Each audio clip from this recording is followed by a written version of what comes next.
Hi, Armand here to talk about Mars in Capricorn 2016. Of course, you should stop by integralastrology.net as soon as you possibly can to check out all the great things that are there, sign up for the newsletter, and so on. And also, we're coming up to ESAR 2016. If you're watching this particular video, you're probably sometime in the autumn or early autumn of 2016, sometime before ESAR and October of 2016. And if you're going to ESAR, come see me. It's going to be great. Pre-conference workshop. You should sign up for that. And of course, my regular talk on separating aspects, relationship astrology. I suggest you come and see. Okay, now that that's over with, we can start talking about Mars and Capricorn. Mars is not going to spend a lot of time in the sign of his exaltation, allegedly his exaltation.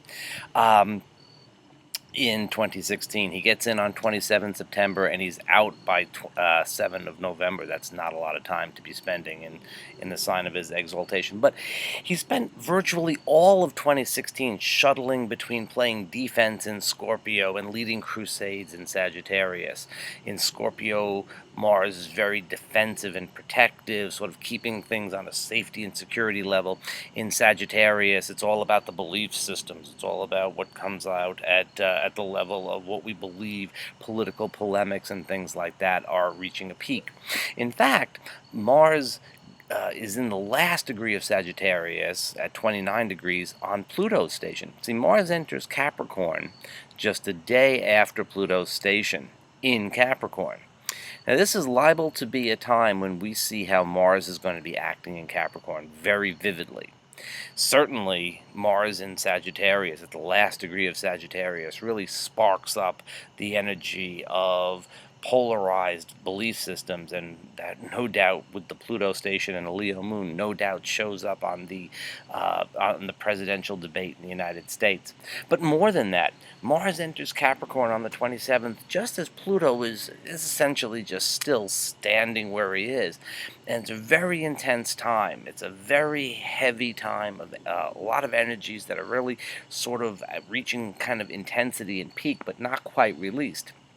And I think Mars' trip through Capricorn will have a lot to do with that release process. Mars is considered to be exalted in Capricorn because he can put his energies towards service of something. He doesn't really care what it is, to tell you the truth. It can be a sort of patriarchal value system. It can be undermining the patriarchal value system. And I think he and Pluto, as they tangle together in middle of October, that is, I think that they're going to probably do a little bit of both. But Mars can also serve any system of values. And I think what a lot of us will be doing is rebuilding. After a year of Saturn-Neptune and all the nebulousness that brought about, Mars in Capricorn is going to help us to rebuild.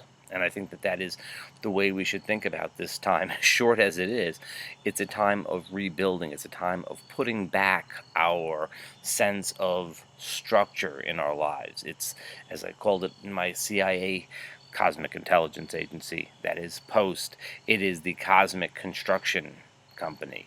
It is the ability to start building up things at every level: personal, financial, professional. That's what Mars in Capricorn is helping us to do, and also on the collective level. Now, when does this reach a peak?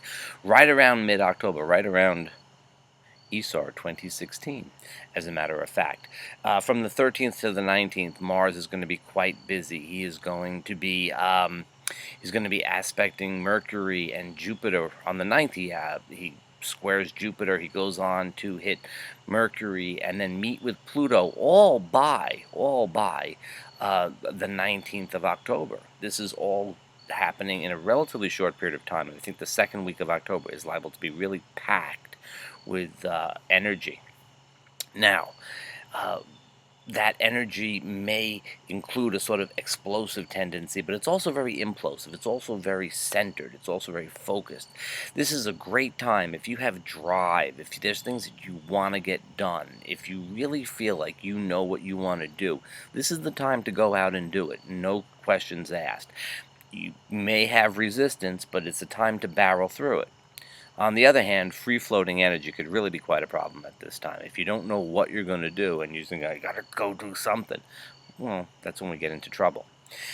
That is probably especially true as we get closer to the 27th, when uh, it's actually on the 29th of October, when Uranus, and well, Mars will square Uranus. Let's be astrologically correct here. Mars will square Uranus on the 29th. If tensions have been simmering, but they haven't blown at middle of the month, this is the time when you're liable to hit a sort of sense of release. This is the time when you're liable to let go of things and say, okay, enough is enough. Uranus is in Mars's sign of Aries. It's a very independent, very revolutionary energy, and Mars in Capricorn is very likely to really be ready to start the revolution with Uranus. Maybe Pluto sort of seeded the revolution, but Mars and Uranus can be the ones to pull it off. Quick note for every sign. Capricorn, you're going to get really energized. Cancer, you're also going to get energized, but it may come more through partners or opponents for that matter. Libra, probably family. Family. And this is certainly a great time for Libra to be building and taking care of things around the home. And Aries, very much having to do with career. Leo, this is a kind of awkward energy, but it has a lot to do with work. It may not look like big picture stuff, but buckle down and work. Virgo, I think that this is a very creative type of energy for you. I think that you can use this in a lot of different ways. Skipping over to Scorpio, it may have less to do with some of the bigger things in life, but it very much, you can sort of work on things on a day-to-day basis. When we get up to Sagittarius, financial stuff. And, with Saturn still in your sign, things are better now that Jupiter's in Libra, right? You felt that. Uh, Starting on September 9th, when Jupiter got into Libra, it started to feel better. It's going to help financially now to have Mars in Capricorn. You could have some conflicts, but it also gives you the energy to build and to do something in this area of life. Aquarius, it's a strange energy. You may have irritations. You may have a sort of helping hand. You may have a little bit of a sense of being able to connect with things in ways that you're not quite sure of. It's a very nebulous energy for Aquarius. For Pisces, I think it has a lot to do with friendships and has a lot to do with long-term goals. It is a pretty positive energy for you too. It's certainly something, political aspirations or political groups and connections that you want to make. Pisces certainly would find is a great time for networking. Skipping over to Taurus, it could help with travel, it could help with higher education, it could help with publishing, things that are kind of a little bit more big picture like. You can sort of get the better of Mars in Sagittarius now that he's in Capricorn. Taurus has access to that energy. Gemini, it is certainly a bit of a squeaker for you. This isn't such an easy time. I don't think you already have Pluto in the same sign, so you're used to it. And Mars is just going to intensify that. Things having to do with money, finances, and loans and things like that. Some tensions that may have come up in that area would be a little bit more prominent while Mars is in the sign. On the other hand, it is also a time when you can kind of work on these things. All right, that's a quick little sum up for the 12 signs. It's only going to hold for what Mars is doing and only for about 6 weeks, but it's worthwhile to sort of think this is something of what you might be able to get out of this time. I think it's pretty important that you think about this time, though, no matter what your sign is, as a time of rebuilding, of making conscious choices, and of working, with focused energy towards your goals. This is a good time.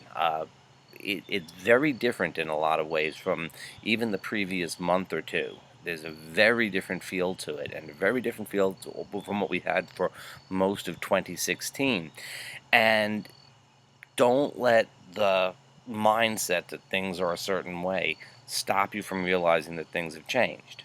So yeah, you've had, let's say, a cloudy day for a week or two at a time. It doesn't mean that when you get up in the morning, it's still going to be a cloudy day. We've had a kind of weird, low energy, a lot of nebulous stuff going around for a lot of 2016. It doesn't mean that that's always going to be the case. Sometimes it's a time when you really can act. It's a time when you can do things. And that's what we're coming up to right now with Mars in Capricorn. And your first action, of course, should be to go to integralastrology.net and have a look around. I'll see you soon.